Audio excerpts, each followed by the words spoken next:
ایک قول ہے حضرت عبداللہ بن مبارک کا، اگر آپ کو یاد ہو گیا تو بہت سارا وقت آپ کا یہ ایک قول ہو سکتا ہے آپ کو کئی چیزوں کی اصلاح کا موقع دے دے۔ حضرت عبداللہ بن مبارک فرماتے ہیں میں گھوڑے پہ بیٹھا ہوا تھا، میرے گھوڑے نے سرکشی کی، میرے گھوڑے نے سرکشی کی، وہ تھوڑا سا ٹانگیں اٹھانے لگا، تھوڑا سا ادھر ادھر ہونے لگا۔ حضرت عبداللہ بن مبارک فرماتے ہیں میرا گھوڑا میری بات نہیں مانتا تھا، میرے مرید میرے شاگرد ساتھ تھے، مرید کہتے ہیں حضرت فوراً گھوڑے سے اترے اور اتر کر کے فوراً اللہ کی بارگاہ میں جھکے، نماز پڑھی، نفل پڑھے، رونے لگے، استغفار پڑھنے لگے۔ تھوڑی ہی دیر کے بعد دوبارہ گھوڑے پہ بیٹھ گئے، وہ گھوڑا بالکل صحیح ہو گیا، تابعداری کرنے لگا، فرما برداری۔ حضرت سفر پہ جانے لگے تو مریدوں شاگردوں نے پکڑ لیا، کہا حضور بتلائیے ہوا کیا؟ آپ فرمانے لگے میری زندگی کا تجربہ ہے، میرے جانوروں سے، میرے شاگردوں میں سے، میرے مریدوں میں سے، میرے بچوں میں سے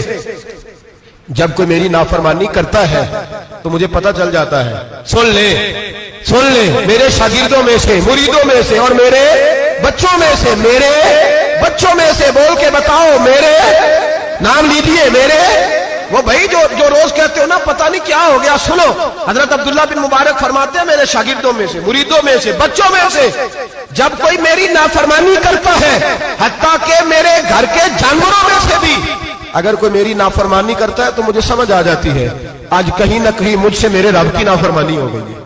آج کہیں میں نے اللہ کی نافرمانی کر لی ہے، جو میری نافرمانی ہو رہی ہے۔ آپ فرماتے ہیں میں فوراً توبہ کرتا ہوں، فوراً معافی مانگتا ہوں، جب میں اللہ سے صلح کر لیتا ہوں تو سارے میرے فرما بردار ہو جاتے ہیں۔ فرماتے ہیں یہ گھوڑا سرکشی کر رہا تھا، یہ گھوڑا سرکشی کر رہا تھا، میں سمجھ گیا آج میں نے کہیں اپنے رب کی نافرمانی کر لی ہے، آج مجھ سے کوئی گناہ ہو گیا، کوئی غلطی ہو گئی، میں نے معافی مانگی ہے تو دیکھو میرا گھوڑا میرا فرما بردار ہو گیا ہے۔ میرے بھائی اعلانیہ ظلم کرنا، اعلانیہ گناہ کرنا، اعلانیہ اللہ کو ناراض کرنا، روز کی بنیادوں پر ظلم کرنا، ہم صبح اٹھ کے سوچے تو صحیح کہ شام تک وقت گزرتا کیسے ہے، کتنی باتیں ہیں جن میں جھوٹ ہے، کتنے لفظ ہے جن میں غیبت ہے، کتنی گفتگو ہے جس کے اندر غلاظت ہے، اور پھر کتنا رزق ہے جو حرام کا ہے۔ ایک صاحب کہنے لگے حضرت جی گھر میں بڑے دم درود کرایا، تویز دھاگا کرایا ہے، گھر کے کونوں سے کوئی روتا ہے، چلاتا ہے، کوئی جنات ہے۔ میں نے کہا اچھی طرح تجربہ کر لو،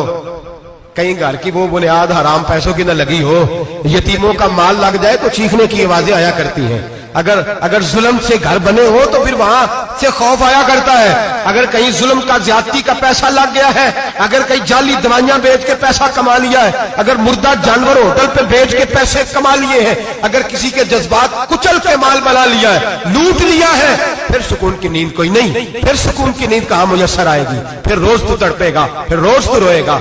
رزق تھوڑا ہو، برکت والا تب ہوتا ہے جب اس کے اندر حلال شامل ہوتا ہے۔ اب تو میرے بھائی رشوت کے مال کو لوگ چائے پانی کہنے لگ گئے، اب رشوت کے مال کو مٹھائی کہنے لگ گئے، اب رشوت کے مال کو لوگ جو ہیں وہ کہنے لگ گئے یہ تو تحفہ ہے۔ اب لوگ کہتے ہیں لڑکا 20,000 کماتا ہے اور 40,000 اوپر سے بھی بنا لیتا ہے، اعلانیہ کہتے ہیں، اعلانیہ وہ جی سارا کچھ کر لیتا ہے، بڑی کمائی ہے۔ اب تو لوگ عمرے پہ گئے ہوتے ہیں، عمرے پہ، اور ایک دوست میرے کہنے لگے عمرے پہ گیا تھا، جس شخص کا میں نے ٹینڈر جس سے پاس کرانا تھا وہاں سے مجھے فون کر رہا تھا، میں سائن کر آیا ہوں پر مجھے پیسے لینے کا وقت نہیں ملا، میرا حصہ سائڈ پہ رکھ دینا، اللہ کے گھر میں کھڑا ہے۔ آج بھی کیتی جاندے ہو، نال لو بھی پیتی جاندے ہو، کھا کے مال یتیماں دا پیٹ مسیتی جاندے ہو، پھٹ دلاں دے سیندے نہیں، ٹوپیاں سیتی جاندے ہو،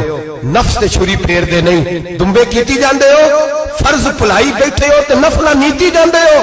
دسو تے سی بلے نوے کی کچھ کیتی جاندے ہو۔ یہ کس طرح کا وتیرہ اپنا لیا ہے؟ 50 لاکھ حرام کا کمایا اور اس میں سے 10 لاکھ مسجد بھی دے دیا، کئی کروڑ حرام کا کمایا اور اس میں سے 10-15 عمرے بھی کر لیے۔ پہلے دیکھ تو صحیح تیرا مال کیسا ہے۔ اعلانیہ گناہ، اعلانیہ رشوت چلتی ہے، اعلانیہ لوگ پیسے۔ ہمارے ملک کے اندر ایسے تاجر بھی پائے جاتے ہیں